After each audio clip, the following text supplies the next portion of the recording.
saat ini, semua atas pengorbananmu, semua atas salibmu.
segala raja.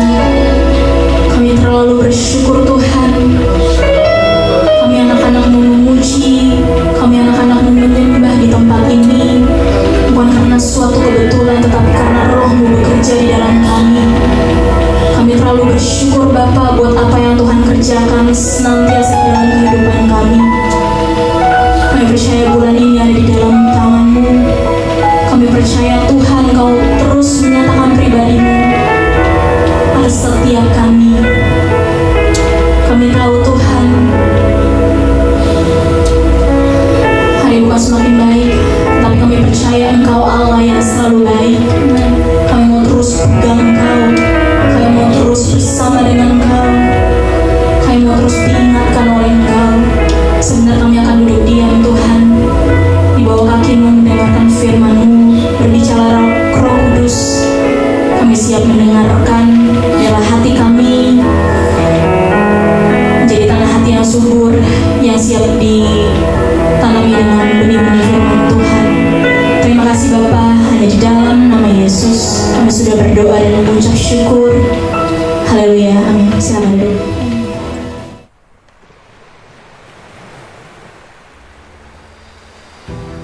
Salib. Kita tentu tidak asing lagi dengan simbol ini, menjadi lambang dari iman kekristenan oleh karena karya penebusan Yesus Kristus yang telah mati dieksekusi pada batang kayu kasar 2000 tahun yang lalu. Ada beragam respon orang terhadap salib. Bagi dunia yang tidak mengenal Yesus, salib adalah omong kosong, dongeng belaka, sebuah kebodohan, dan tidak berarti apa-apa. Tetapi bagi yang percaya dan beriman kepada Kristus, salib itu adalah kekuatan Allah, sumber kasih karunia, anugerah yang besar, dan keselamatan kita serta hidup yang kekal. Pada peristiwa salib Kristus, kita menyaksikan hal terburuk yang bisa saja menimpa kita. Tetapi pada saat yang bersamaan, salib Kristus menunjukkan keindahan pengampunan Allah yang terbesar. Salib menunjukkan kepada kita kedahsyatan murka Allah yang penuh keadilan. Namun pada saat yang bersamaan, menunjukkan pengampunan yang limpah kasih karunia bagi kita. Salib menunjukkan ada pengorbanan yang mahal, kematian anak Allah. Tetapi itulah yang menjadi pengharapan akan hidup kekal yang layak untuk kita percaya.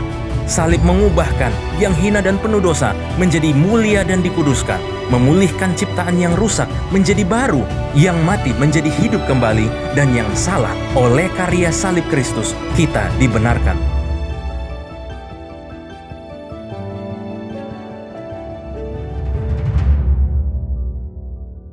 Shalom Energies people. Kurang semangat. Shalom.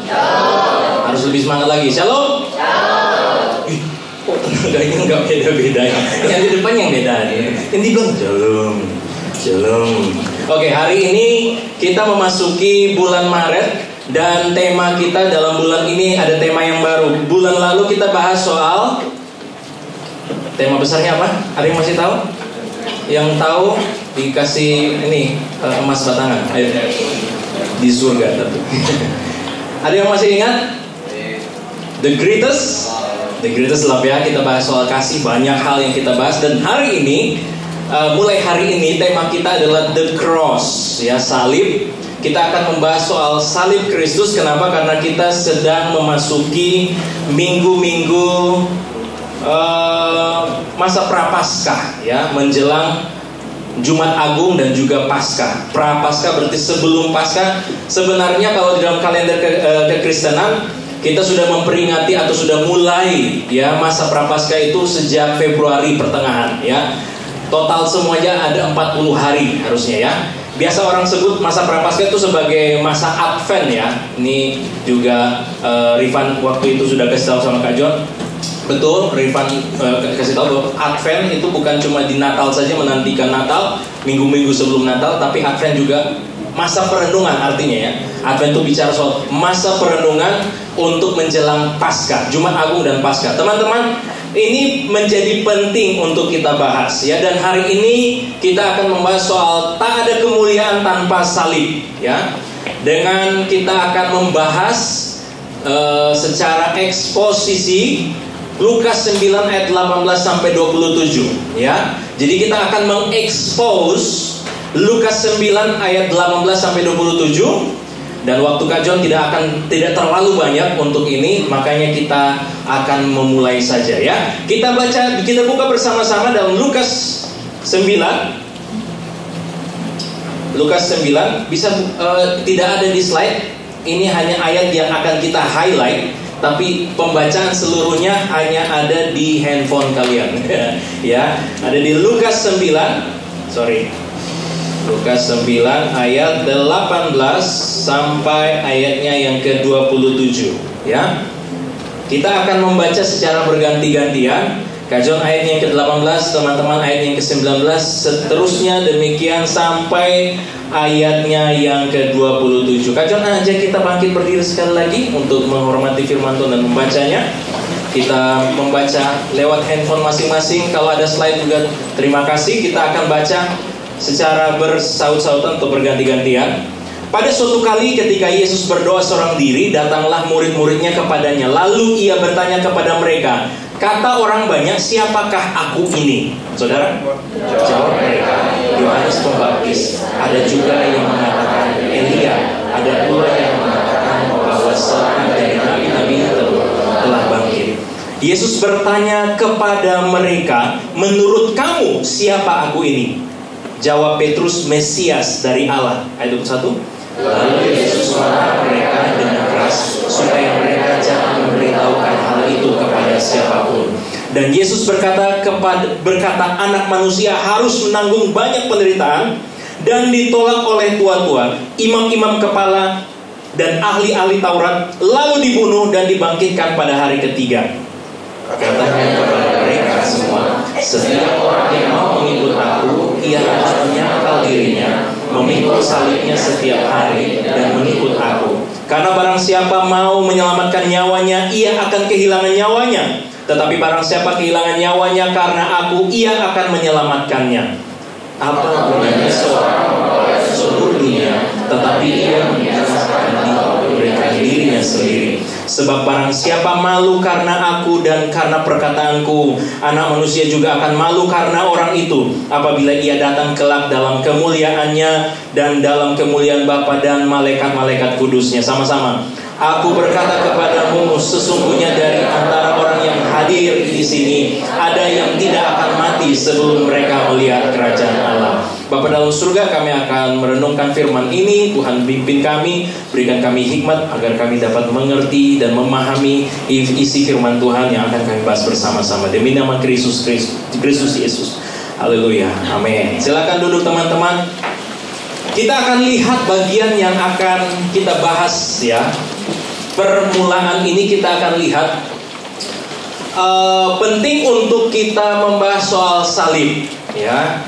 Karena banyak orang yang memikirkan bahwa salib itu kurang penting, kurang populer dan tidak menarik ya. Tetapi ini penting bagi iman kekristenan kita. Mohon nanti teman-teman bisa konsentrasi dengan baik ya.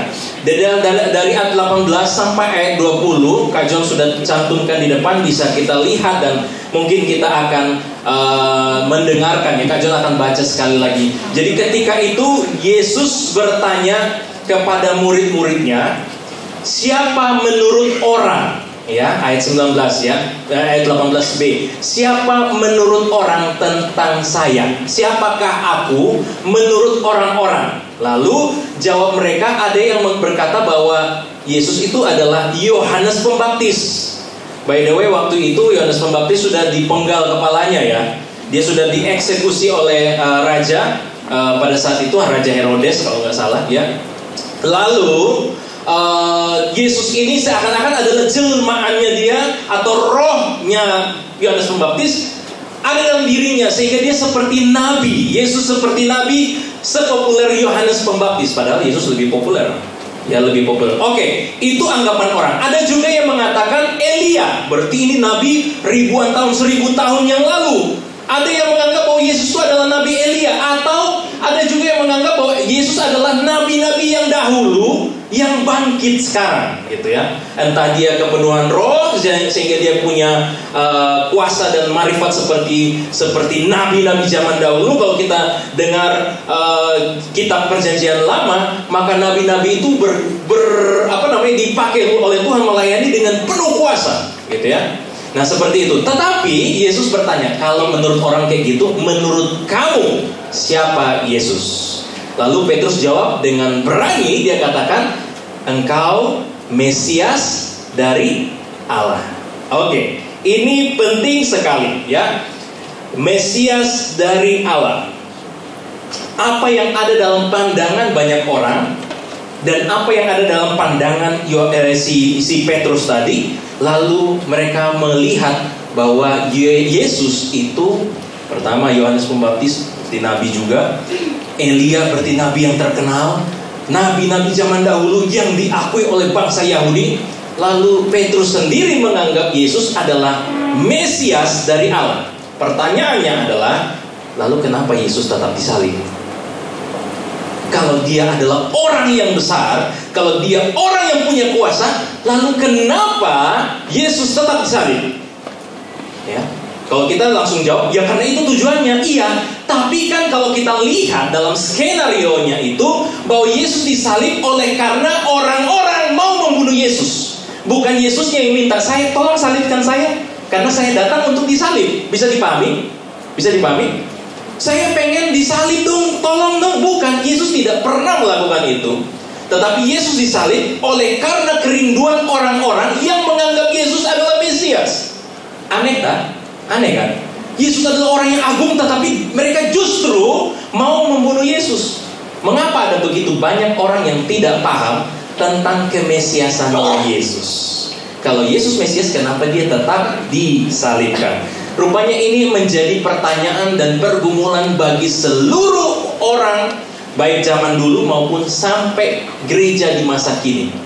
Bahwa banyak orang yang tidak memahami kemesiasan Yesus.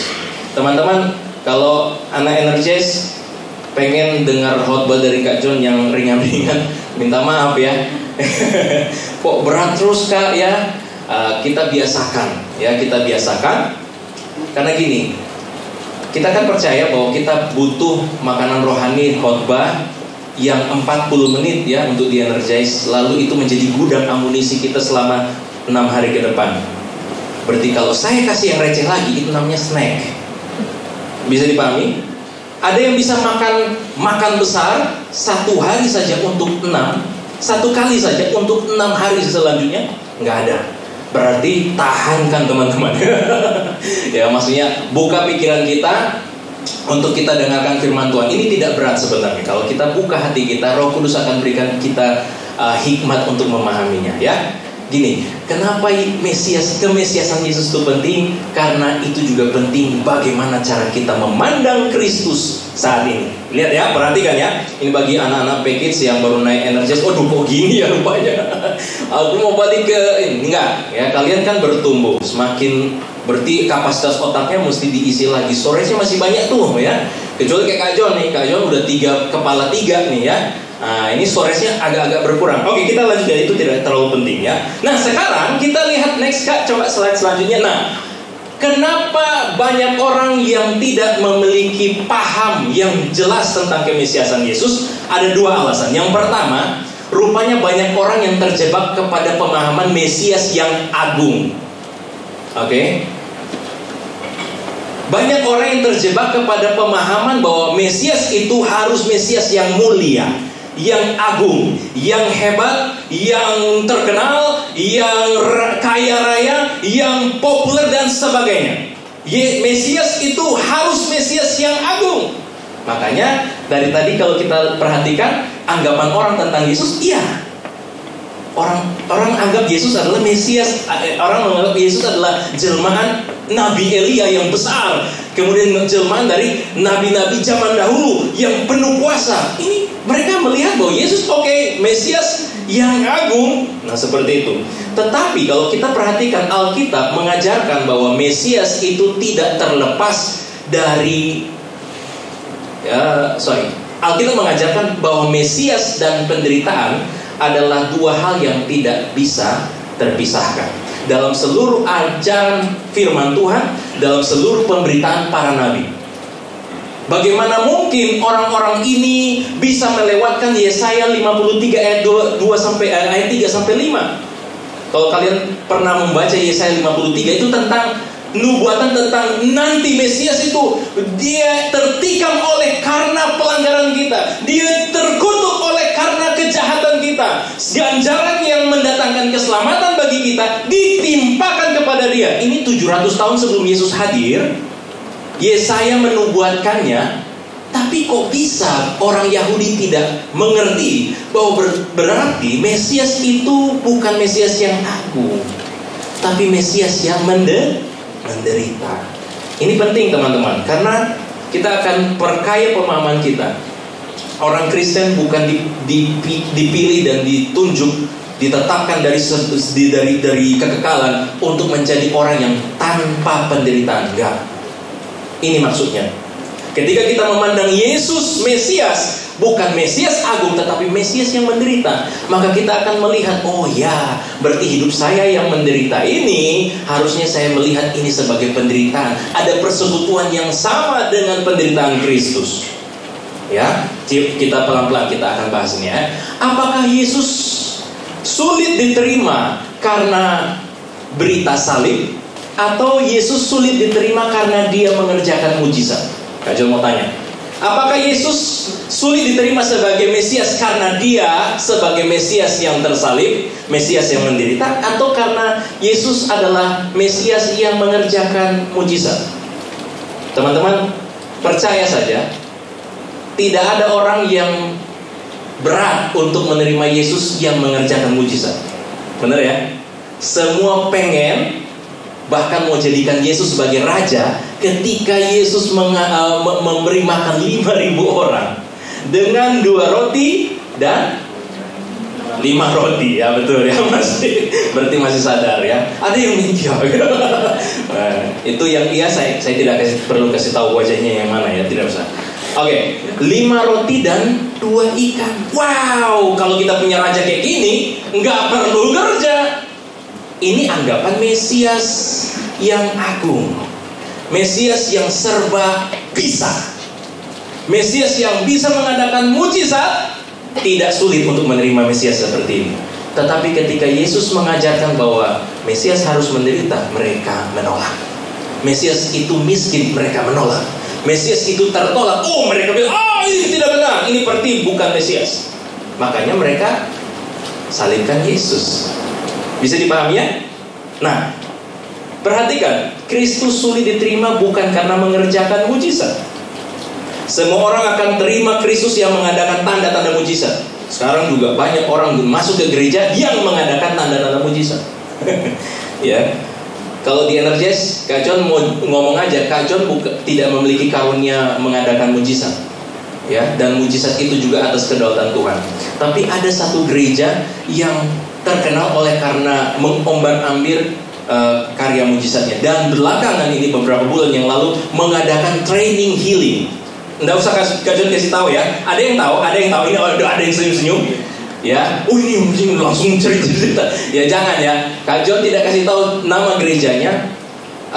Kak John juga bisa ya, kasih peragakan sama seperti gembala sidangnya. Jadi gembala sidangnya ajak supaya kalian punya iman. Saya ajak anak kecil maju ke depan. Kebetulan ada jemaat yang punya tangan yang tidak panjangnya berbeda. Kebetulan juga Kak John juga panjang tangannya berbeda nih. Bener nih. Bener, makanya agak susah nih ya. Kak John kita ini. Betul ya? Berbeda sebelah ya? Iya. Nah, tapi Kak John bisa. Saat ini kalau Pak Ucup punya iman, Pak Ucup bisa berdoa dan tangan Kak John bisa panjang sebelah. Sekarang ya, coba Pak Ucup bilang, hai tangan panjanglah. Gitu ya. 1, 2, 3. Hai tangan panjanglah. Ada perubahan? Enggak ya belum. Oke, berarti kurang prima. Kurang prima. Ini Kak John apa ya? Tembak langsung ya. Oke, Pojok harus fokus ya. Pandang pada salib Kristus. Oke, sekarang ya. Oke. Ya. Hai tangan panjanglah. Haleluya. Wow. Tambah panjang. panjang lagi, pendek lagi, panjang lagi. Ini bisa dimanipulasi. Ini bisa dimanipulasi supaya banyak jemaat yang hadir. Karena banyak orang yang mau mencari Mesias yang melakukan mujizat. Kalian jarang dengar firman seperti ini. Makanya gereja yang banyak memberitakan firman seperti ini akan sepi. Tapi by the way, orang yang menuju ke surga juga sepi. Jadi jangan tinggalkan gereja seperti itu. Jangan. Kak John punya hati. Setelah Kak John lihat adegan seperti itu di video mereka, Kak John berpikir, minta maaf orang-orang Jakarta, kayaknya kalian lebih bodoh daripada orang-orang di daerah. Iya, orang Jakarta, bukan kalian yang maksud. Karena kalau di daerah mereka tahu itu perdukunan. Tapi kalau di sini itu gereja dalam nama Bapa dan Anak dan Roh Kudus. Perdukunan berkedok kekristenan. Itu sebenarnya adalah penistaan agama. Bukan Al-Maidah 59, 51 atau 59, terserah. Whatever. Kenapa sulit mengumpulkan orang untuk mendengarkan khotbah Kristen? Ini implikasinya ya. Kenapa? Karena Kristus yang tersalib adalah inti dari pesan khotbah Kristen. Inti dari pemberitaan Injil adalah salib Kristus. Kalau salib Kristus diangkat, yang tertinggal apa? Gak ada. Karena kalau tidak ada salib, tidak ada penebusan. Kalau tidak ada penebusan, tidak ada salib, tidak ada ketaatan yang menjadi teladan. Pastor Welko pernah memberitakan firman Tuhan di sini. Kenapa Yesus taat sampai mati? Supaya kamu jangan menjadi lemah. Ada firmannya seperti itu. Supaya kamu jangan mengeluh dan jadi lemah. Jadi teladan Kristus tentang salib adalah menjadi ketaatan yang menjadi teladan. Kalau tidak ada salib, maka tidak ada karya Kristus. Kalau tidak ada salib, tidak ada orang Kristen. Dan kalau tidak ada salib, tidak ada keselamatan. Kalau tidak ada keselamatan, teman-teman, segala sesuatu di dunia kita, di dalam segala urusan kita, semua jadi sia-sia. Tidak ada artinya, tidak ada maknanya, semuanya meaningless. Sama seperti orang ateis menganggap hidup ini meaningless. Makanya berita salib tidak boleh dikeluarkan dari setiap khotbah Kristen. Tetapi khotbah Kristen sulit untuk mengumpulkan orang untuk mendengarnya. Kenapa? Karena nggak tertarik, karena nggak minat. Tapi Kak John berharap hari ini anak-anak Energize suka dan minat kepada berita Injil, berita salib. Amin. Karena kalau berita salib ini, teman-teman, yang memberi kita pengharapan dan hidup yang kekal. Agama lain tidak ada berita yang ini. Cari aja konsep teologi dan konsep keselamatan, gak ada seperti ini di agama lain. Kita lanjutkan ya, masih ada berapa lembar. Jadi teman-teman sudah paham ya? Sudah paham bahwa apa inti dari berita Injil? Yaitu salib Kristus. Apa inti dari berita Injil? Yaitu Mesias yang disalib. Amin, sepakat ya? Sepakat? Sepakat. Kak John tidak anti mujizat-mujizat. Kak John juga, keluarga Kak John juga mengalami mujizat, tetapi itu berdasarkan kedaulatan Tuhan. Tetapi sekarang banyak gereja yang berkedok mujizat hanya untuk kemuliaan gerejanya, bukan kemuliaan Tuhan. Banyak orang yang kejar mujizat tetapi tidak mengejar pertobatan. Nah itu jangan. Di Energize tidak. Di SJA dari dulu, setahu Kak John, itu mengutamakan pengajaran. Ya, mujizat ada karena orang dibawa kepada Injil dulu. Orang dibawa kepada pertobatan dulu. Teman-teman tahu kenapa Yesus mengadakan mujizat? Supaya orang percaya Yesus adalah Tuhan. Amin. Sekarang Kak John mau tanya, semua di sini percaya Yesus adalah Tuhan? Apa masih butuh mujizat untuk membuat kita lebih percaya? Tidak. Itu yang disebut kita memiliki iman melampaui, beyond the limit. Banyak orang yang hanya sebatas limit. Oh, oke, iman saya, jikalau Tuhan menjawab maka saya akan semakin. Tapi iman kita bukan sekalipun sekalipun Sadrak, Mesak, dan Abednego katakan, sekalipun kami bertiga tidak diselamatkan oleh Tuhan kami tidak akan pernah menyembah patung Nebukadnezar. Iya ya? Jadi para nabi dan berita Injil semuanya satu suara. Tetapi gereja-gereja banyak di banyak belahan dunia mengajarkan Injil yang lain. Kita tidak.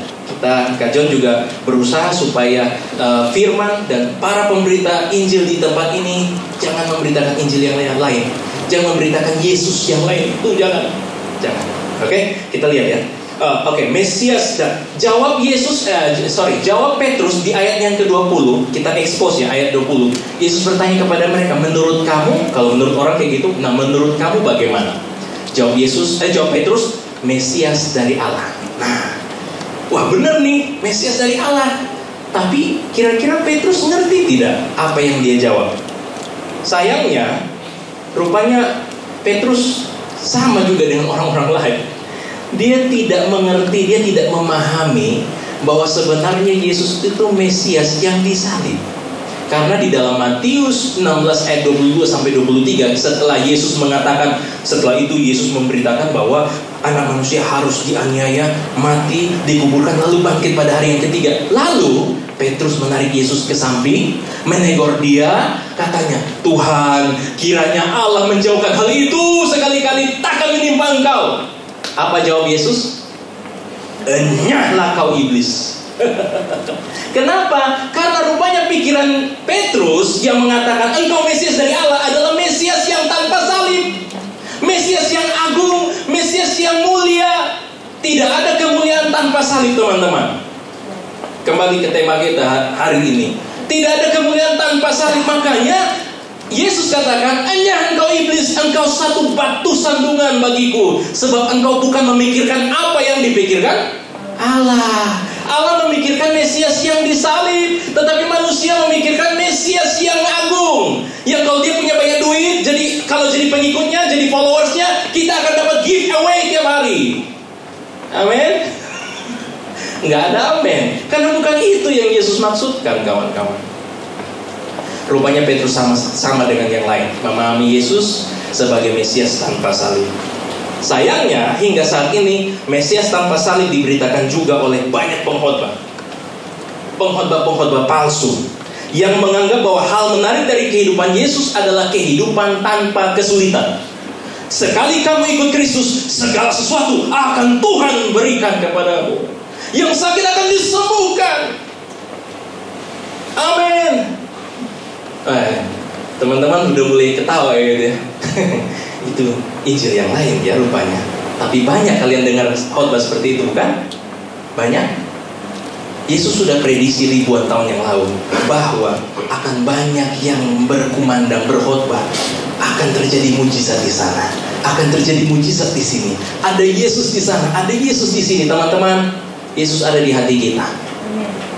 Firman kalau kita terima ya dan amin, kita nggak perlu mujizat untuk kita menjadi orang yang lebih percaya. Tapi Kak, saya kan butuh mujizat. Nanti kita akan bahas sampai di situ. Yang lain lagi, rupanya lagu-lagu dalam ibadah juga tidak berpusat kepada salib Kristus, tidak Christ center, tetapi lebih banyak kepada self center. Ya, Kak John lupa mau cari contoh lagu-lagunya. Tapi biarlah bagi para worship leader, singers, teman-teman, Kak John tidak menggurui, Kak John bukan anggota YESAP juga. Tetapi pikirkan baik-baik setiap lagu yang kalian pilih, teologianya udah benar atau enggak, gitu ya. Ada banyak lagu-lagu yang justru bilang, ya kamu,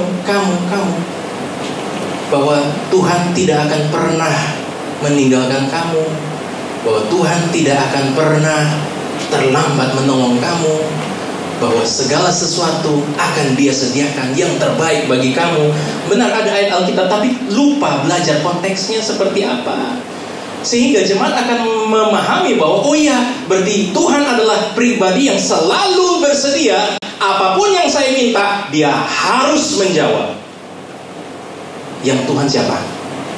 Saya, bukan Kristus. Karena kalau Kristus yang menjadi Tuhan, kita tidak pernah perintah Dia.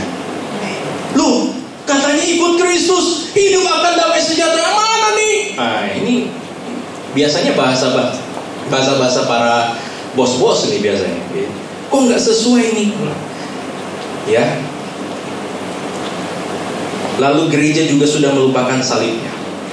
Ada next Kak. Nah, next.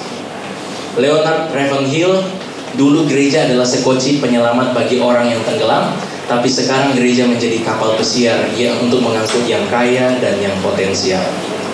Dijaga firman Tuhan supaya tidak menyinggung perasaan yang kaya dan yang punya potensial untuk menambah kas gereja. Tapi Kak John takut. Kita adalah hambanya Kristus, jadi bukan hambanya orang yang punya duit. Amin. Jadi kita harus jaga kemurnian Injil supaya semua kita bisa memahami tentang hidup yang kekal di dalam Kristus.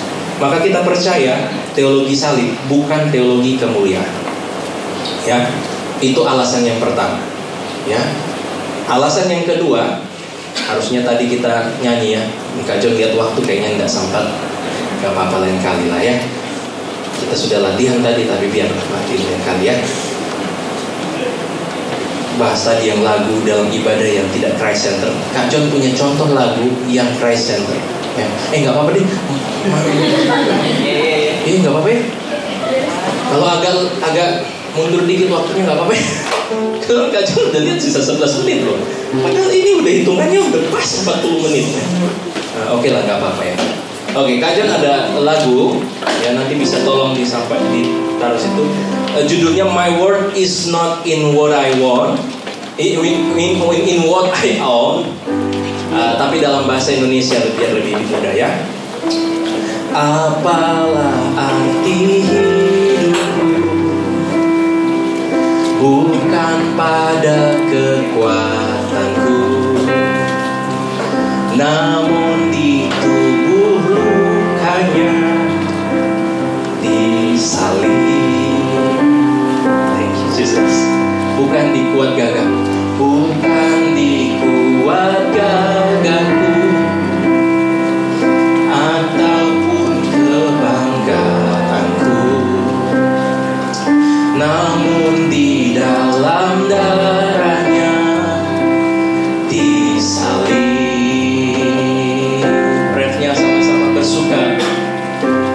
Bersukakan penebusku, dialah harta hasrat jiwaku. Percaya hanya padanya, puas yang sempurna dalam Kristus.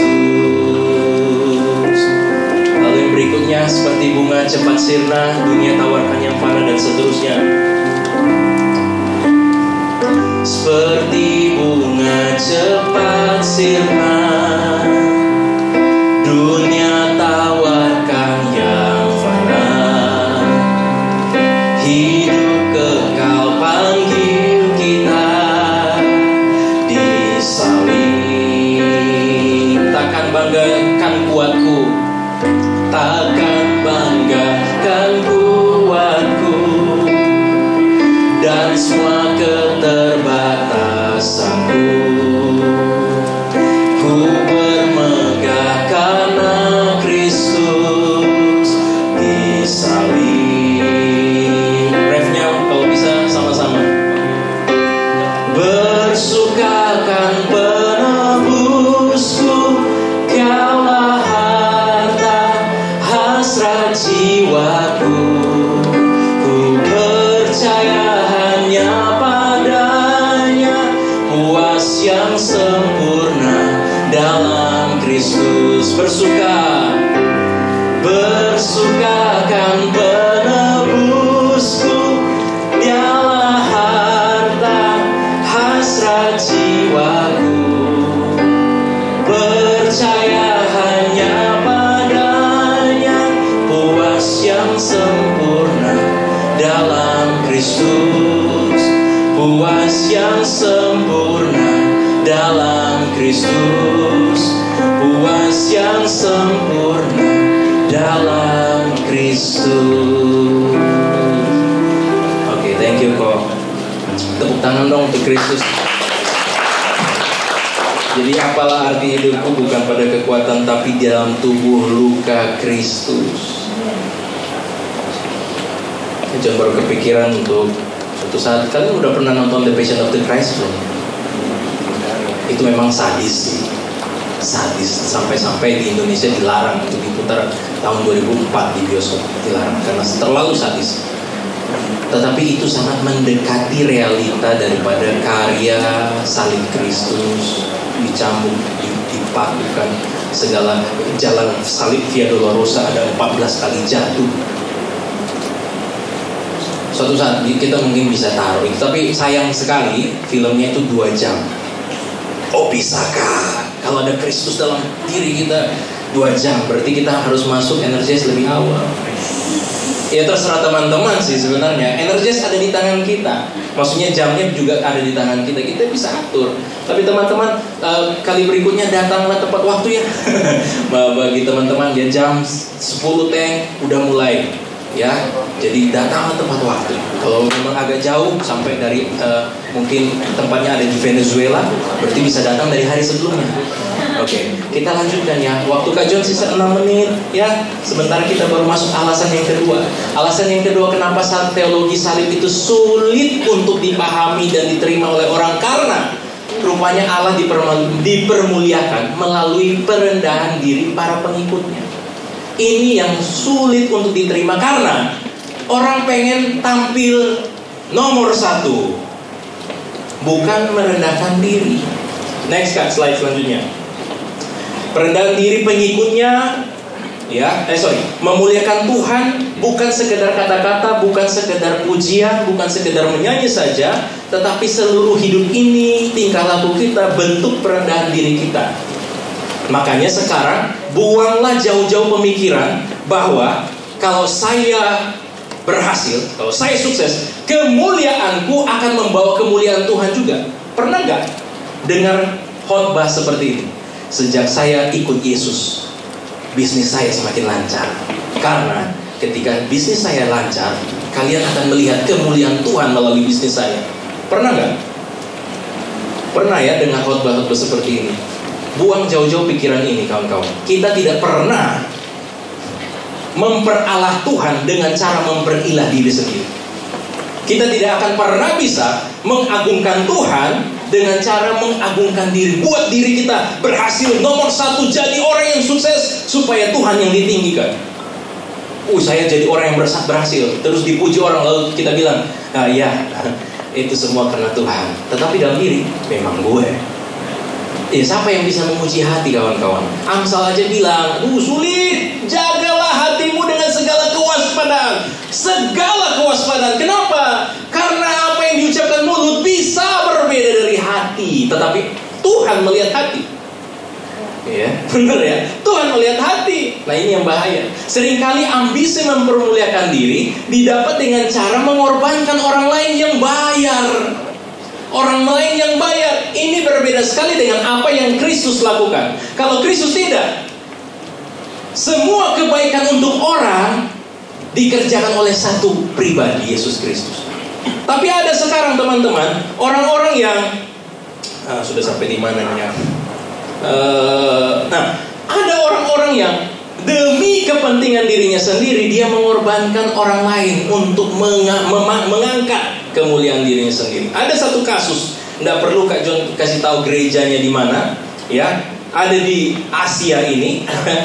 Ada satu kasus demi kemuliaan istrinya di dunia musik, sehingga dia menggunakan uang jemaat untuk bisa membus atau menjadi sebuah modal utama untuk istrinya bisa menjadi artis. Ada beberapa teman-teman kayaknya yang udah tahu.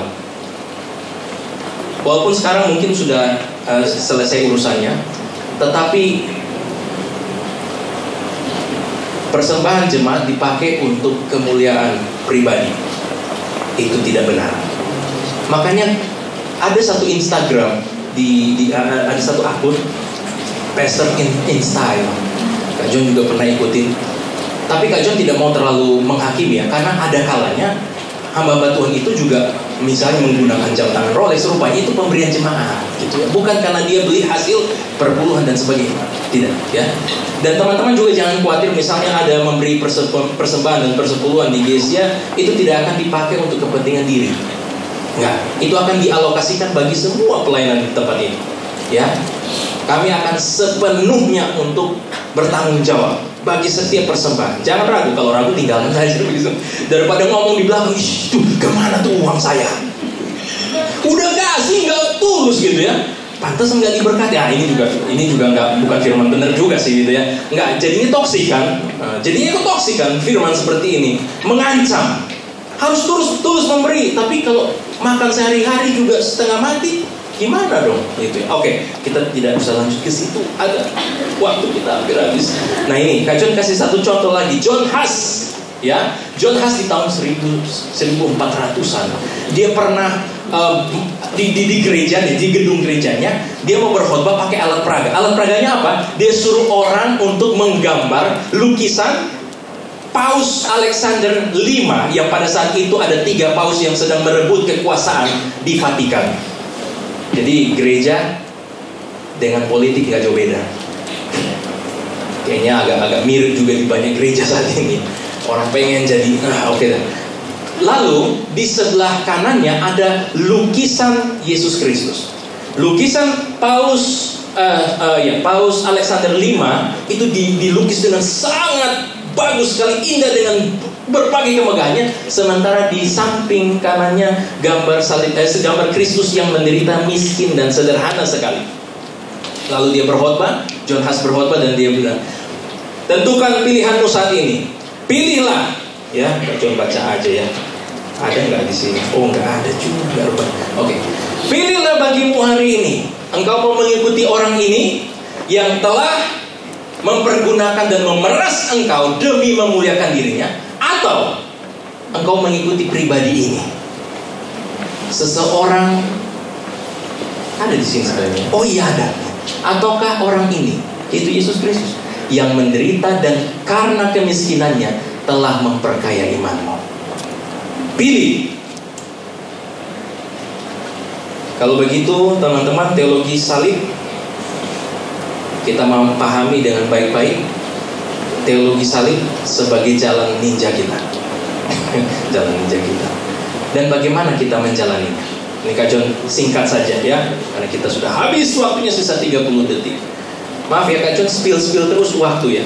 Tapi kalian merasa waktu cepat banget gak? Iya ya. Entah kenapa dimensi waktu di ruangan ini berbeda gitu. Kita kayak butuh Dr. Strange untuk bisa menghentikan waktu.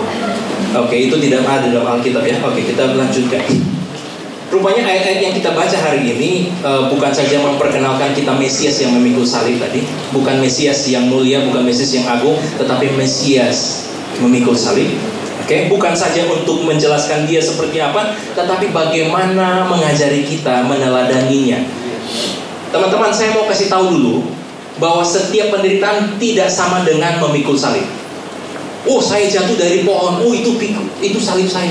Bukan, nggak segampang itu teman-teman. Di daerahnya Kak John di Kupang ada kayak gitu, ya. Dia ditabrak motor gara-gara nggak lihat jalan kanan kiri gitu. Lalu dia bilang, oh ini memang salib yang harus saya pikul. Enggak, itu kesalahanmu. Jadi setiap penderitaan dan kesalahan kita itu bukan salib. Kak John mau clearkan dulu, karena ada yang bilang begini, sampai di mana tadi? Ada yang begini, Yesus Kristus memikul salib, memikul dosa, tapi bukan dosanya ya, tapi dosa orang. Dia tidak memikul murka Allah gara-gara dosanya sendiri. Nah, kita kalau ada karena dosa pelanggaran yang kita buat, lalu kita mendapatkan ganjaran, itu wajar dan sudah semestinya. Ada orang yang perokok, lalu dia terkena kanker di paru-parunya, lalu dia bilang ini memang salib dari Tuhan. Bukan, itu kebodohan, ya. Jadi teman-teman tolong pikirkan baik-baik, ya. Kak John juga mau kasih examples juga terhadap diri Kak John juga. Kak John juga sering sakit. Itu bukan karena salib Kristus, Kak John begitu tahu, tapi itu karena konsekuensi dari terlalu banyak kegiatan. Dan Kak John kurang memanage waktu. Itu kesalahan pada salib Kristus atau Kak John? Kak John. Kalau 24 jam merasa tidak cukup, itu kesalahan di kita. Karena Tuhan sudah menetapkan 24 jam itu cukup ya. Dan 7 hari seminggu itu juga cukup. Iya, dan Allah berhenti pada hari yang ke-7 karena dia rasa itu sudah cukup. Gitu ya. Tapi kalau kita merasa tidak cukup dan masih banyak deadline yang masih dikejar, berarti yang salah di kita. Ya, itu bukan salib. Itu sleep. Gitu sleep. Gitu. Oke, kita lanjutkan. Gak penting banget sih ya. Oke, bagaimana kita hidup bagi Kristus? Yang pertama, sampai di mana tadi ya? Tapi jika kita taat dan setia, tapi kalau kita taat dan setia, lalu kita mendapat kesulitan karena mengikut Tuhan, nah itulah baru namanya salib. Ya, Kak John mau kasih tahu dulu ya. Bukan ini, mundur lagi kayaknya. Oke. Nih, memikul salib yang pertama. Bagaimana caranya kita menjalani teologi salib? Yang pertama, memikul salib artinya menjalani hidup bagi Kristus. Sama-sama katakan menjalani hidup bagi Kristus. Sama-sama, 2, 3. Menjalani hidup bagi Kristus. Nah, ayat 24 dikatakan bahwa setiap orang yang kehilangan nyawanya karena Kristus, dia akan menerima hidup. Ayat ini bukan lagi bicara bahwa setiap orang yang mati kehilangan nyawa karena membela iman Kristen. Tidak. Kak John mau kasih tahu tentang fakta tentang usia dan ulang tahun. Kita setiap kali kita bertambah usia 1 tahun, kalau kita setiap kali ulang tahun, kita lebih lama mati atau lebih cepat mati? Lebih cepat mendekat kepada kubur atau lebih jauh? Lebih dekat ya. Iya, lebih dekat. Jadi kalau kita usia taruhlah 70 tahun, sekarang usia saya 32. Berarti masih ada 38. Nah, tahun depan Kak John usia 33 tahun. Berarti 37, makin countdown gitu ya. Berarti semakin mendekati kubur. Betul ya? Nah, di dalam waktu-waktu kita yang semakin menipis ini, apakah kita mau hidup bagi Kristus? Saat kita mempergunakan hari-hari kita yang semakin countdown untuk mengikut Kristus, kita sedang kehilangan nyawa bagi Kristus. Paham? Wow, gitu ya Kak? Iya. Tapi kalau kita tidak atau menolak untuk mengikut Kristus, maka kita tetap akan kehilangan nyawa dan tidak ada gantinya gitu. Kita kehilangan hidup yang kekal. Tapi kalau kita memilih untuk saya mau mengikut Kristus, I have decided to follow Jesus, no turning back. Makin dekat kepada akhir, kita juga akan mengalami kematian, tetapi kita akan menerima dari pribadi yang bisa memberikan hidup kepada orang yang sekalipun sudah mati. Amin.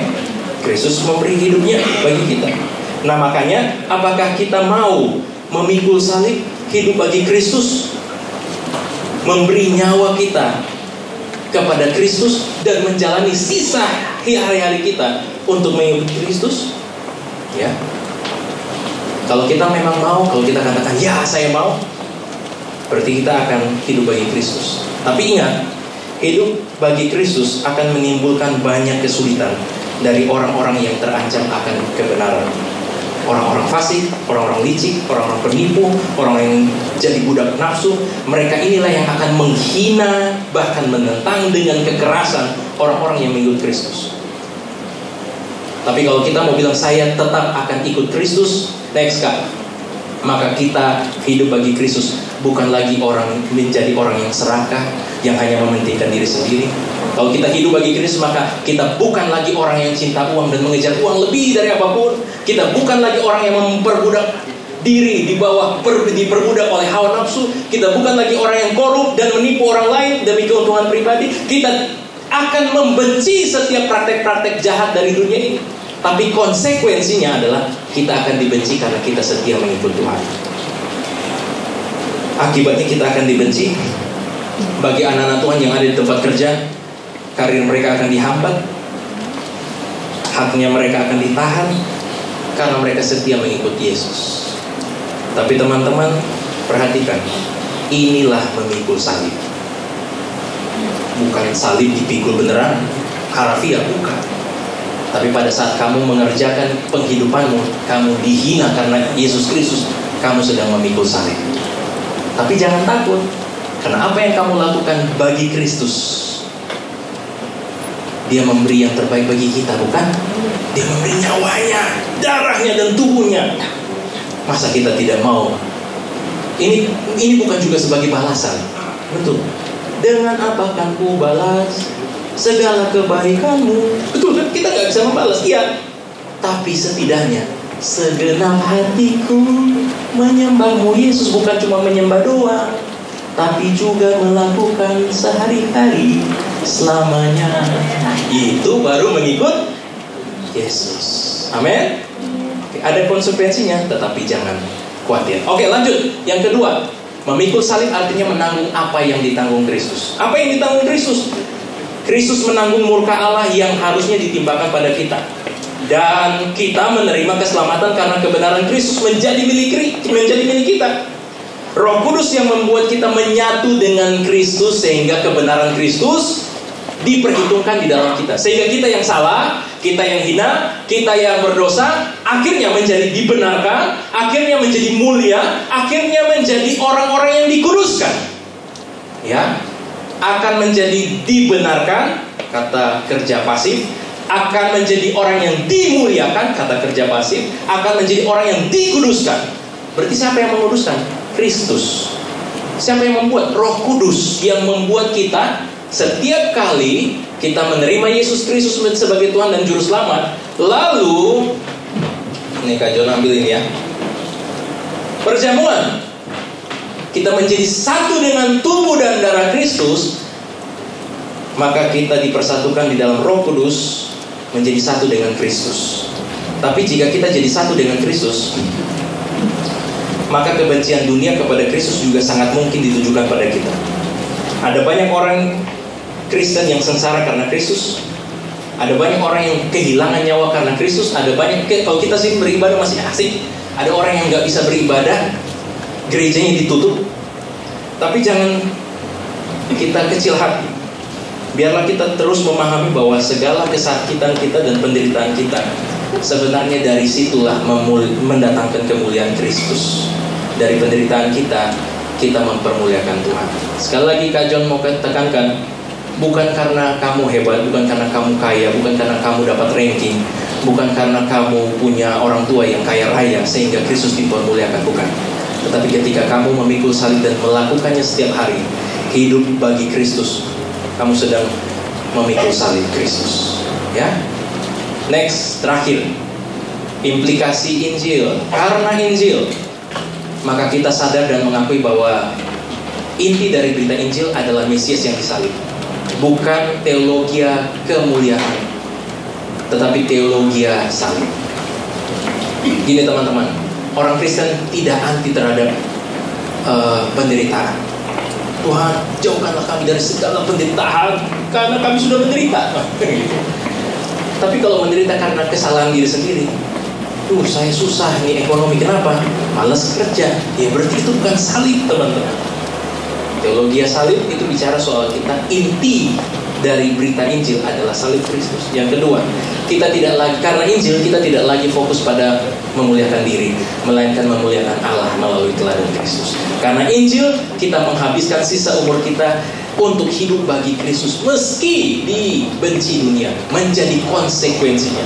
Dan karena Injil, setiap penderitaan dan kesakitan kita justru menyatakan kemuliaan Tuhan. Amin. Oke. Para worship, line worship, praise and worship boleh maju ke depan. Dengan waktu yang sangat terbatas, Kak John berusaha untuk menguraikan semuanya ini untuk teman-teman. Tapi biarlah Roh Kudus memberikan pengertian bagi teman-temannya. Maaf kalau mungkin terlalu berat untuk kalian terima, tetapi ini memang sangat penting sekali, sangat inti sekali. Karena kalau tidak diberitakan, terus kapan mau disampaikan? Kalau bukan sekarang oleh Kak John, dulu mau siapa? Gitu ya.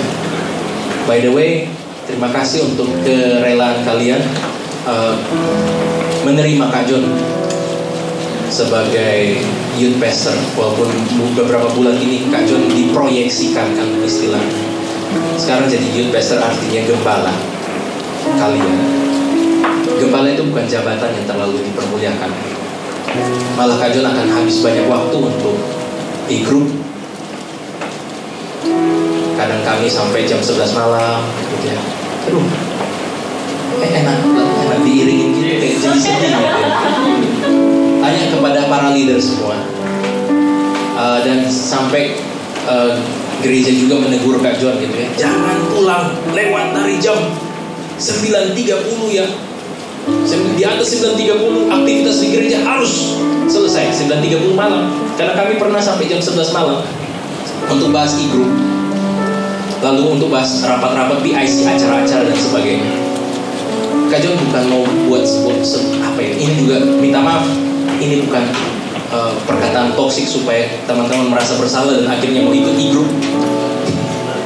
Tapi kalau merasa di hati, saya pengen ikut e-group, saya mau menderita bersama-sama para leaders gitu ya. Boleh mungkin mau masuk bergabung join di e-group ya. Itu bukan menghabiskan waktu kurang kerjaan. Semua orang-orang bekerja. Kak John juga punya keluarga di rumah, tapi semua kita jadinya mengerti dan akhirnya mengatur waktu. Oke, jadi terlalu banyak. Kita akan masuk dalam perjamuan. Kita sebelumnya akan berdoa untuk firman Tuhan. Hamba-Mu terbatas ya Bapak untuk pemberitaan firman Tuhan ini dengan waktu yang ada, tetapi Tuhan tolong sampaikan kepada anak-anak-Mu ini Tuhan keutamaan dari salib Yesus, sehingga mereka bisa menghidupi teologi salib di dalam kehidupan mereka. Setiap kali mereka menderita, mereka tidak mengeluh, tetapi mereka merasa bersuka cita karena mereka bisa bersekutu di dalam penderitaan bersama Kristus. Oleh karena mengikut Tuhan, oleh karena menyatakan kebenaran. Kami akan memasuki perjamuan. Tuhan tolong kami semua. Kita akan angkatkan menyanyikan pujian yang tadi ya. Sama-sama silakan bangkit berdiri. Apalah arti hidupku, bukan pada kekuatanku. Diresapi lirik ini. Kalau masih belum bisa menyanyi juga nggak apa-apa, tapi kalau sudah nangkap nadanya boleh nyanyi. Apalah arti hidupku, bukan pada kekuatanku, namun itu bukannya disalib. Bukan di kuat gagahku, bukan di kuat gagahku, ataupun kebanggaanku, namun di dalam darahnya disalib. Bersukakan penebusku, bersukakan penebusku, dialah harta hasrat jiwaku. Percaya hanya padanya, puas yang sempurna dalam Kristus.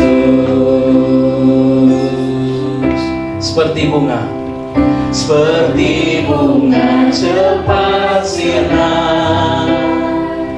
dunia tawarkan yang fana. Hidup kekal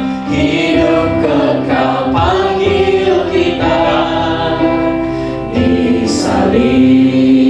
Takkan banggakan kuatku,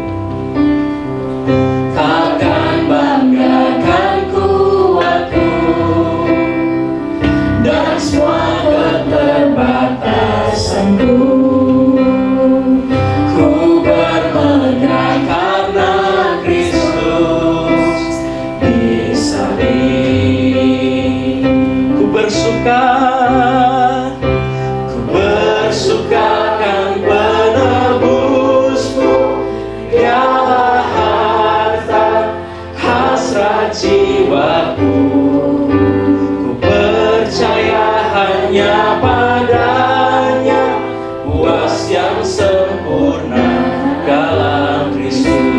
bersuka.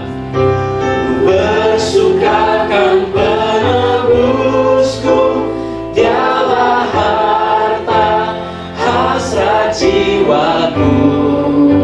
Ku percaya hanya padanya, puas yang sempurna dalam Kristus.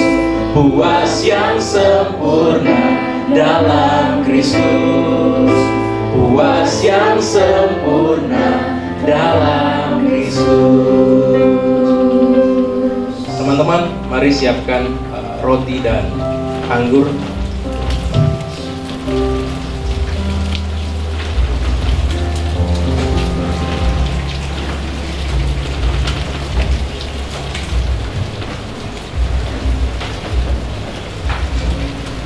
Nanti ikuti aba-aba Kak John, ya. Bisa angkat roti. Roti yang ada di tangan kanan kita ini adalah lambang persekutuan dengan tubuh Yesus Kristus Tuhan kita yang diserahkan bagi kita. Kita diberi perkenanan untuk mengambilnya, dan teman-teman semua sudah mengambilnya.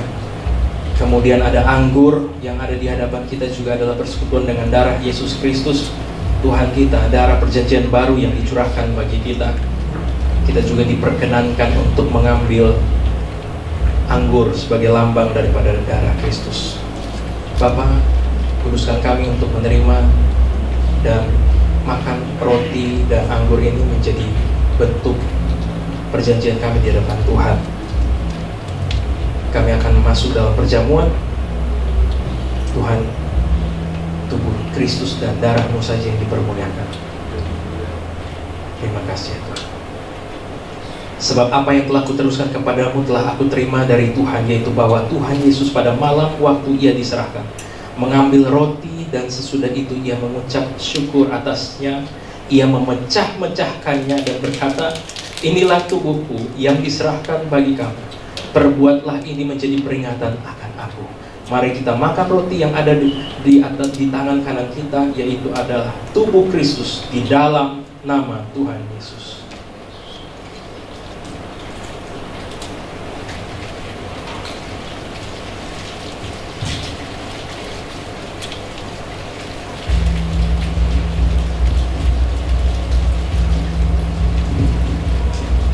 Kita angkat tinggi-tinggi cawan anggur di tangan kanan kita, lambang kita menghargai dan menghormati darah Kristus. Demikian juga Ia mengambil cawan sesudah makan lalu berkata, cawan ini adalah perjanjian baru yang dimeteraikan oleh darahku. Perbuatlah ini setiap kali kamu meminumnya menjadi peringatan akan aku. Sebab setiap kali kamu makan roti ini dan minum cawan ini, kamu memberitakan kematian Tuhan sampai Ia datang. Marilah kita minum anggur ini yang adalah darah Kristus di dalam nama Tuhan Yesus.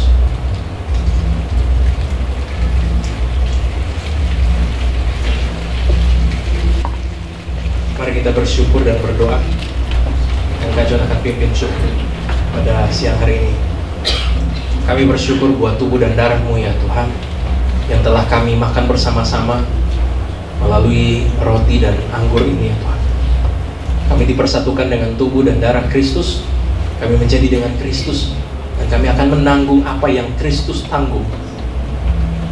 Jika dunia membenci Engkau, maka dunia juga akan membenci kami. Tetapi kami tidak perlu khawatir, sebab Engkau telah mengalahkan dunia dan telah menyerahkan dunia kepada kami untuk kami klaim sebagai milik kepunyaan Tuhan. Melalui penginjilan kami, melalui pelayanan kami, melalui pujian penyembahan kami, melalui pemberitaan Injil kami, semuanya ya Tuhan.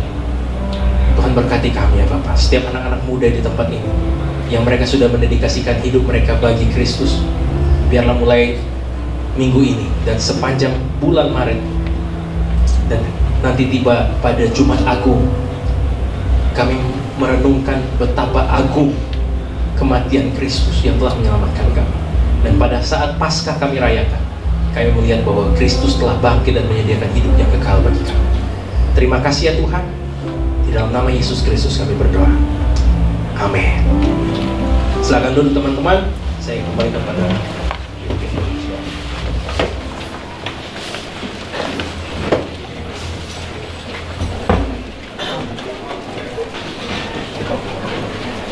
Nama Tuhan. Sebentar kita akan memberikan yang terbaik, teman-teman. Teman-teman boleh bersiap-siap.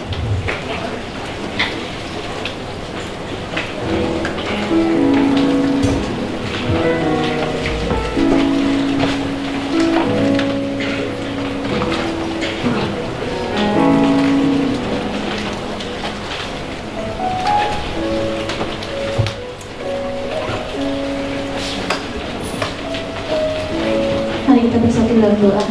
Tuhan baik, terima kasih Tuhan atas persekutuan yang boleh kami lakukan dengan Engkau. Kami bersyukur telah mendengarkan apa yang Tuhan ingin sampaikan, Tuhan ingin beritakan. Terus ajar kami memandang salib-Mu Tuhan penuh dengan kuasa dan kemuliaan.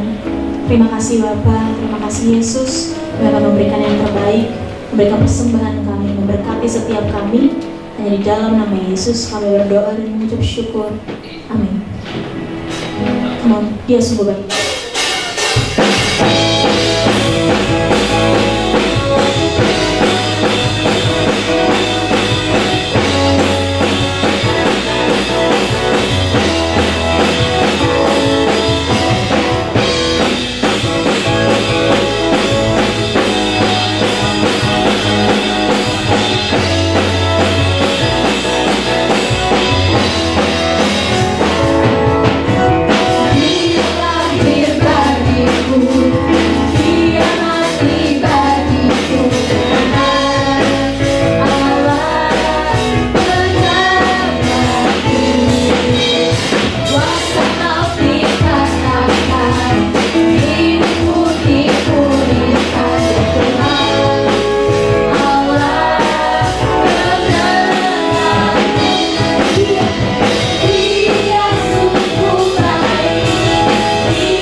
Cek, oke.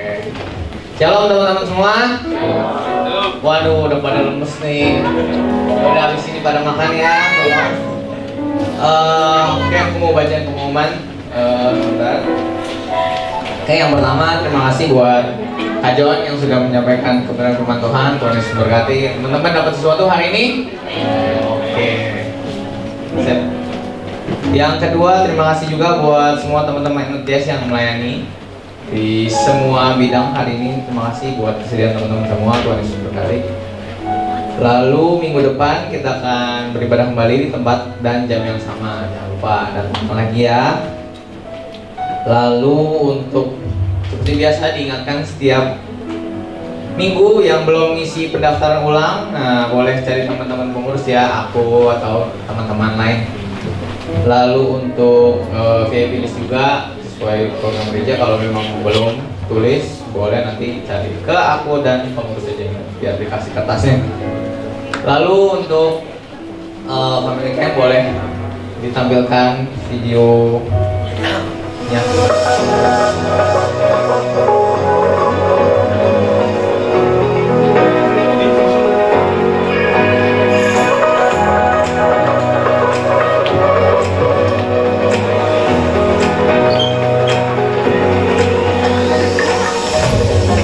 iblis justru masuk ke dalam pola pikir kita untuk kita, mana mungkin aku bisa tunduk sama orang kayak gini, ataupun sebaliknya. Sebab kebutuhan utama seorang suami adalah dihormati oleh istrinya. Tapi kebutuhan utama seorang istri adalah dicintai oleh suami. Kita itu perlu waktu untuk menerjemahkan apa yang menjadi rencana Tuhan. Karena kalau saudara nggak suka nunggu, maka saudara akan masuk dalam kebiasaan ini, menyimpulkan sesuatu yang Tuhan.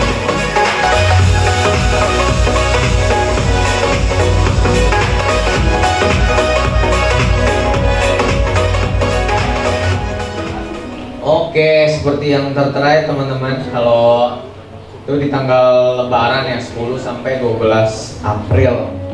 Nah, kalau emang available ikut, yuk sama-sama kita ikut bareng dan keluarga gitu. Yang tadi biayanya untuk satu kamar 4 orang, biaya per orangnya 600.000, untuk yang 3 orang sekamar 800.000 per orang, dan yang 2 kamar 1 juta. Ayo daftar teman-teman, aku udah daftar gitu. Kalau yang lain mau ikutan tinggal daftar aja. Sama-sama Lebaran ngumpul di PGI Pondok Cipayung. Oke, yang berikutnya, apakah ada jiwa baru hari ini teman-teman? Kalau ada boleh mengangkat tangannya. Kalau tidak apa-apa. Kita mau ajak teman-teman kita juga yang kita tahu misalnya belum ada tempat ibadah, tetap nggak apa-apa diajak aja teman-teman kumpul sama-sama di sini untuk beribadah. Oke, yang terakhir teman-teman, seperti biasa ya, ritual. Minggu pertama di bulan berikutnya kita mau merayakan sekarang ulang tahun yang di bulan Februari.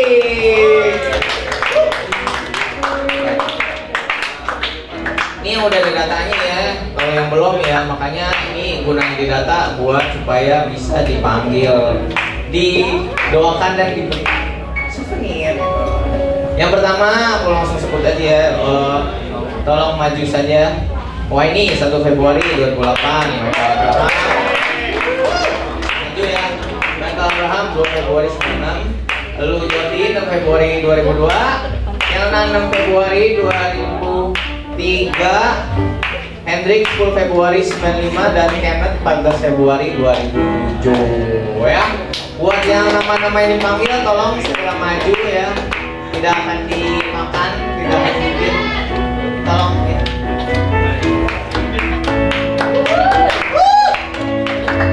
Pakai berdiri nih, nyanyi dulu sebelum ditanya-tanya.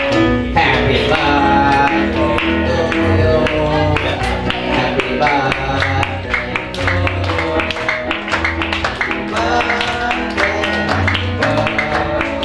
happy birthday. Yang umur.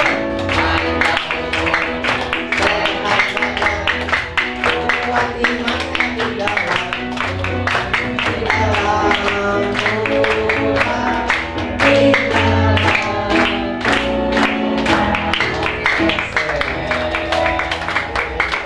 Sebelum doain, tolong perkenalkan nama, status sekolah,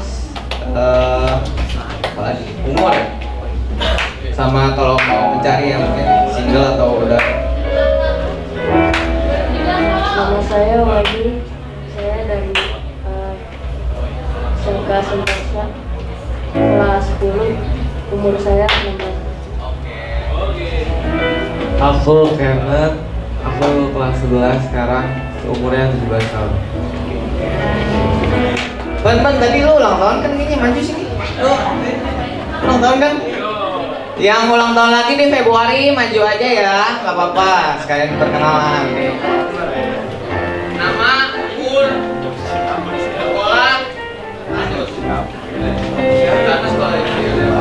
Halo, aku 18 tahun. Aku dari SMA 8 kelas 12. Oke, ada lagi. Udah, tutup ya, 3, 2, 1, close. Tutup ya. Yuk, kita mau angkat tangan, kita mau mendoakan teman-teman kita. Yuk teman-teman, pengurus juga boleh kalau mau mendoakan. Yuk kita satu di dalam doa. Bapak di surga, makasih Tuhan, hari ini masih Tuhan berikan kami kesempatan untuk merayakan kembali Tuhan ulang tahun teman-teman kami. Terima kasih buat perlindungan penyertaan Tuhan sepanjang tahun 2023. Kami percaya Tuhan yang juga akan terus menyertai Tuhan setiap kami di tahun 2024 ini. Tuhan secara khusus berdoa buat Kenneth, Tuhan berkati dalam studinya, Tuhan berkati keluarganya, buat Tuhan buat berhasil dalam apa yang dia kerjakan, Tuhan berkati sehingga apapun yang Kenneth lakukan boleh berdampak baik Tuhan dalam sekolahnya, studi, dan dalam pelayanannya. Aku percaya Tuhan juga berkati keluarganya, Tuhan mencukupkan segala keperluannya. Aku percaya segala yang Kenneth perlukan Tuhan mencukupkan, dan Tuhan berikan terus kesehatan, kekuatan buat Kenneth, dan Tuhan yang memimpin kehidupannya ke depannya. Terima kasih Bapak. Juga buat Waini, Tuhan berkati, berikan kesehatan, kekuatan, berkati keluarganya, berikan hikmat akal budi dalam dia beraktivitas. Kami percaya Tuhan yang terus akan memimpin kehidupan Waini ke depannya, dan biar Waini merasakan bahwa memang Tuhan sungguh ada, dan kami percaya apapun yang Waini kerjakan akan berhasil, dan Tuhan pimpin terus langkah-langkah kehidupan ke depannya. Terima kasih Bapak.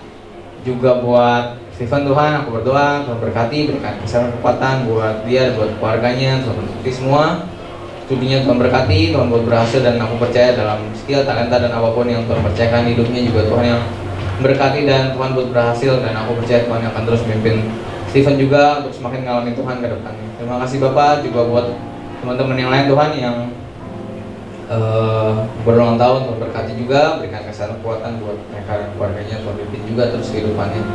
Terima kasih Bapak. Aku percaya Tuhan Tuhan yang akan memimpin setiap kehidupan teman-teman kami dan setiap kami Tuhan, biar kami semakin ngalamin Tuhan, semakin ngerti apa isi firman Tuhan, dan semakin bisa mengaplikasikan itu dalam kehidupan kami sehari-hari. Terima kasih Bapak di surga. Sekali lagi Tuhan kami menyerahkan teman-teman semua yang berulang tahun bulan Februari dalam tangan-Mu. Dalam nama Tuhan Yesus kami sudah berdoa dan mengucap syukur. Haleluya. Amin.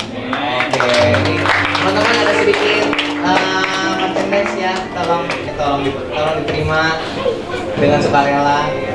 Itu ada tim dokumentasi, tolong merapat.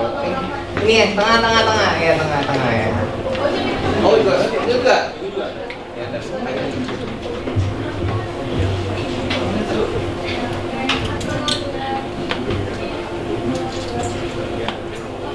Oke, terima kasih teman-teman. Silakan duduk kembali. Selamat menonton. Kita nggak usah duduk ya, mau langsung doa tutup juga. Oke, yuk mari kita satu dalam doa. Bapak di surga, terima kasih Tuhan buat hari ini. Tuhan sudah pimpin kami, Tuhan kumpulkan kami di tempat ini Tuhan untuk beribadah sama-sama di Energize dengan selamat. Gaporan stop. Terima kasih buat penyertaan Tuhan sepanjang 2024 ini Tuhan, 2 bulan udah kami lewati. Terima kasih Tuhan Yesus mengubah hidup kami Tuhan. Sebelum kami pulang Tuhan, kami berdoa buat Kak John. Terima kasih buat Tuhan yang disampaikan oleh beliau, biar kami boleh menghidupi firman ini Tuhan, mengerti Mesias yang menderita, dan biar kami boleh bisa menangkap itu Tuhan, boleh jadi rema, dan biar kami bisa menghidupi panggilan Tuhan juga dalam setiap kehidupan kami. Terima kasih Bapak, berkati Kak John, berkati keluarganya, istri anaknya, Tuhan berkati pelayanannya, apapun yang Kak John kerjakan Tuhan buat berhasil, dan aku percaya Tuhan yang terus memimpin Kak John dalam perjalanan kehidupannya ke depannya. Terima kasih Bapak, buat teman-teman juga yang ngambil pelayanan hari ini Tuhan, yang terlibat dalam pelayanan hari ini, aku berdoa Tuhan yang berkati, berikan kesehatan, kekuatan buat mereka, baik studi, pekerjaan, Tuhan buat berhasil, dan aku percaya Tuhan yang akan terus memimpin juga kehidupan teman-teman kami ini ke depannya. Juga berdoa Tuhan buat Energize People Tuhan, aku berdoa buat kami semua, Tuhan berkati Tuhan dalam studi, dalam pekerjaan, buat keluarga kami Tuhan, kami minta kesehatan, kekuatan daripada-Mu. Mungkin dalam cuaca yang sedang hujan Tuhan, aku berdoa minta kesehatan, kekuatan buat kami semua, sehingga boleh terus beraktivitas dengan tubuh yang sehat dan kuat, dan aku percaya juga Tuhan yang buat berhasil apa yang kami kerjakan, dan biar Tuhan kami semakin mengalami Tuhan, semakin mengerti siapa Tuhan secara real dalam kehidupan kami, bukan cuma kata orang tapi benar-benar kami mengalami sendiri Tuhan itu seperti apa di hidup kami. Berkati keluarga kami masing-masing juga Tuhan, berikan kesehatan, kekuatan buat mereka juga untuk gereja ini Tuhan. Kami berdoa buat Peter sebagai gembala, berkati buat istri, buat kedua anaknya, Tuhan berkati, berikan kesehatan, kekuatan sehingga bisa mengembalakan gereja ini dengan baik, dan buat semua ketua departemen dan semua pelayan, full timer, jemaat, dan semua yang terlibat di tempat ini. Tuhan, aku berdoa biar kami bisa bersinergi dengan baik sehingga visi Tuhan boleh Tuhan terlaksana lewat gereja ini. Juga untuk bangsa dan negara kami, Tuhan, kami berdoa. Terus kami menyerahkan Tuhan semua proses pasca pemilu dan tamu biar boleh semuanya berjalan dengan baik, dan kami menyerahkan bangsa ini ke depannya terus dalam tanganmu, biar Tuhan berkati, Tuhan berikan hikmat buat para pemimpin sehingga bisa menjalankan pemerintahan ini dengan baik. Terima kasih Bapak. Kalau sebentar kami mau berpisah satu dengan yang lainnya, mau melanjutkan aktivitas kami atau mau pulang ke tempat kami masing-masing, kami minta perlindungan menyertamu Tuhan Yesus buat kami, sehingga kami boleh sampai ke tempat tujuan kami dengan selamat, boleh pulang juga ke rumah kami masing-masing dengan selamat, gak kurang suka apapun. Juga kami menyerahkan Tuhan seminggu ke depan dalam tamu, dalam besok kami beraktivitas kembali. Tuhan berikan kami kesehatan, kekuatan, bukan hal budi sehingga bisa beraktivitas dengan baik. Terima kasih Bapak di surga, dalam nama Tuhan Yesus kami sudah berdoa dan mengucap syukur. Mari sama-sama kita mengangkat tangan untuk menerima doa berkat. Energies people yang diberkati oleh Tuhan, pulanglah dari tempat ini dengan menerima anugerah berkat Allah Bapa dan cinta Tuhan kita Yesus Kristus dan persekutuan dengan Roh Kudus menyertai hidup kita sampai selama-lamanya. Seluruh berkat ini kita terima dengan penuh iman dan sama-sama katakan amin. God bless you all. Happy Sunday.